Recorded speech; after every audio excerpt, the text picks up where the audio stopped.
my name is Amy, and this is my October wrap-up.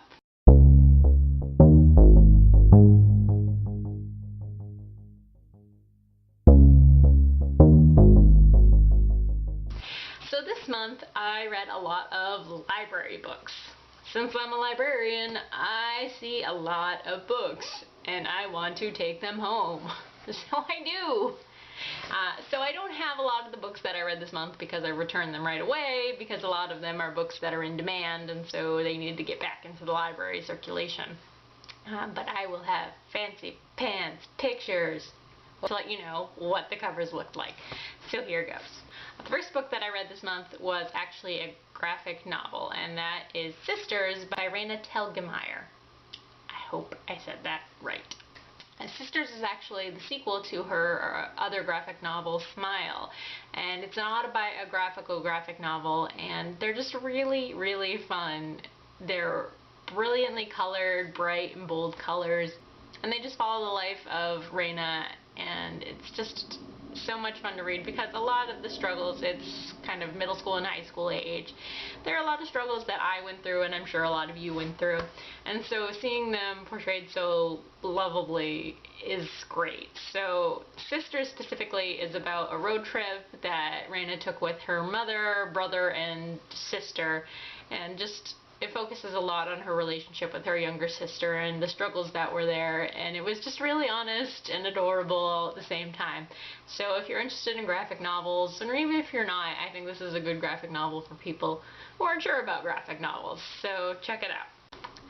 The next book I read was The Queen of the Tearling, which is a kind of a high fantasy, I'll give it high fantasy novel, and it takes place in a world that I guess is future Earth, kind of, or a world where the people of Earth travel to.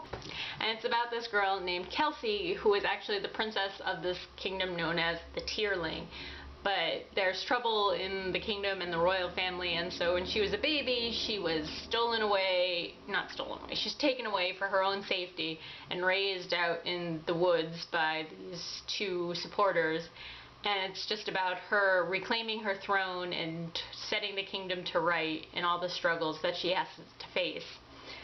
It was a really hard read at some points just for subject matter, because it just really dark ideas and tones, and so go in with a bit of trepidation if you're not used to some of the more hardcore realistic things of running a kingdom.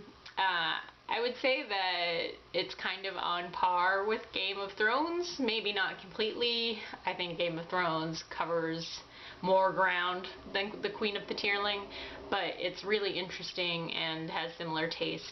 So if you like the Game of Thrones books, I would try this out. The next book I read is Fanart by Sarah Tregear. I picked this up because I'm trying to read some more diverse reads, whether with main characters of color or different sexual orientations. So I saw Fanart featured a gay male protagonist, and it is kind of about his coming out, but it's honestly more about his relationships with his friends, his family. So it's about a boy named Jamie, and he's a senior in high school. He's working on the school literary magazine, and is just kind of one of those guys that everybody kind of likes, and so it's interesting that he's in the closet, basically.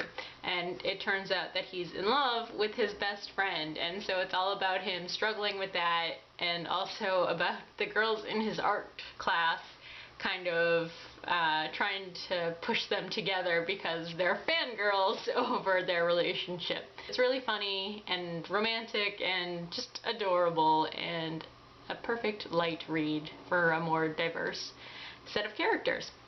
The next book I read was Crown of Midnight by Sarah J. Maas. I read The Throne of Glass probably when it first came out.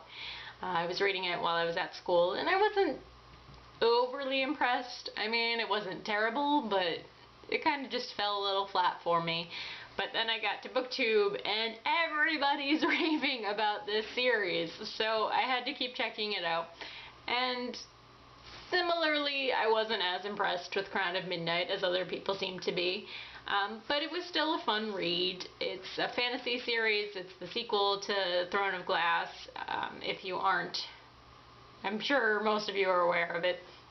I really like the romance that developed in it, but I think it could have been handled better. I don't know. So I just have overall mixed feelings about this book. I'm still going to pick up the next book, Heir of Fire, and give it a chance and see how that goes. So hopefully I enjoy it. The next book I read was My Life Undecided by Jessica Brody. This is a contemporary novel, and it's about a girl named Brooklyn Pierce, and she makes terrible life decisions. And it kind of starts with her burning down a model home. Oops. But realizing that her choices aren't always the best ones, she decides to set up a blog and says that the readers of the blog are in charge of her life decisions. So whenever big decisions come up in her life, like what book to read for her English class or what clubs to join at school, she posts them to her blog and waits for responses from her readers and does what the readers decide.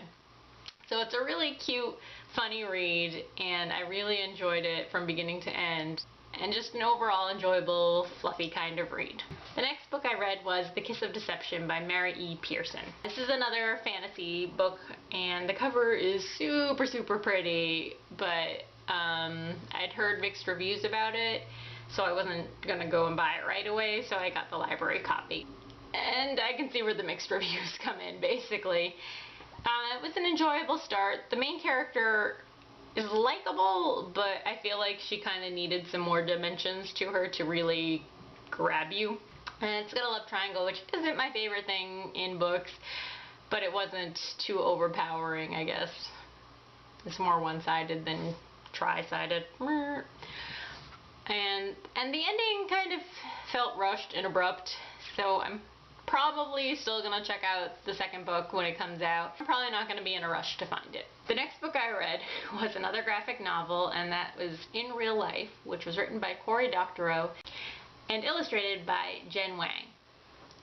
So this one was about a girl who does online gaming, and it's about her kind of realizing that people are gaming the system for money, and so she tries to do battle with those people and stop them, but realizes it's more complicated than that. And so it was really interesting. The illustrations were beautiful, and I just love the style that Jen Wang used, but the story is really complex, and it's a lot about the economy, which Doctorow writes about in the introduction, and I feel that's something that everyone is struggling with these days. And so I know, especially, I felt the kind of helplessness that the main character feels dealing with all these struggles. So it was a really thought-provoking and beautiful and interesting read. The next book was something I actually listened to on audiobook and did not read. I tend to listen to audiobooks while I'm doing work at my desk, and so recently I decided to reread the His Dark Materials series by Philip Pullman. I read these when I was in middle school, and I remember being really emotionally attached to the characters, but not a lot about the actual story. So I re-listened to the books, and the audiobooks were just fantastic. The cast was amazing. Everyone just sounded spot on and definitely fit the characters they were assigned to act out in these audiobooks. Though it may have been a mistake to listen to them at work, because I had to try and not cry at the end of both The Subtle Knife and The Amber Spyglass, which is what I read this month. If you haven't read the His Dark Materials series, I definitely recommend it for fantasy readers and even non-fantasy readers alike. It's a great series, and I definitely am glad I revisited it. The last book I read this month was A Corner of White by Jacqueline Moriarty. This is the first book in the Color of Madeline series, which honestly I picked up the second book not realizing it was a sequel, and then about 2 chapters in I was like, wait, this doesn't seem right, and I did some research and found out it's the second book. So I returned that and got the first one, and it's really interesting. It's a fantasy series, it's got two protagonists. The first one is Madeline, who lives in Cambridge on Earth.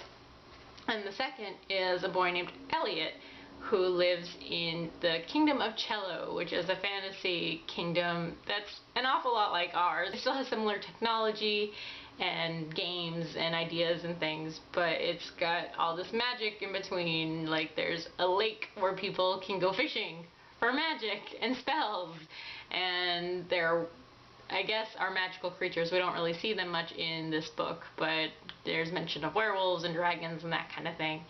And so the story kind of takes off when Elliot and Madeline start exchanging letters through a crack in between the two worlds.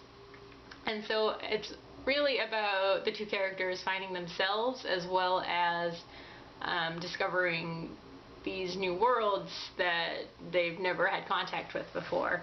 And so I'm really looking forward to see where the sequel takes it. So that's all I have for today. Thanks for joining with my October wrap-up. If you've read any of these books, let me know. Feel free to comment down below. If you're interested in any of these books, I'd be happy to discuss them with you in the comments as well. So just let me know what you think, and if you like my videos, please subscribe, and I'll see you later. Bye!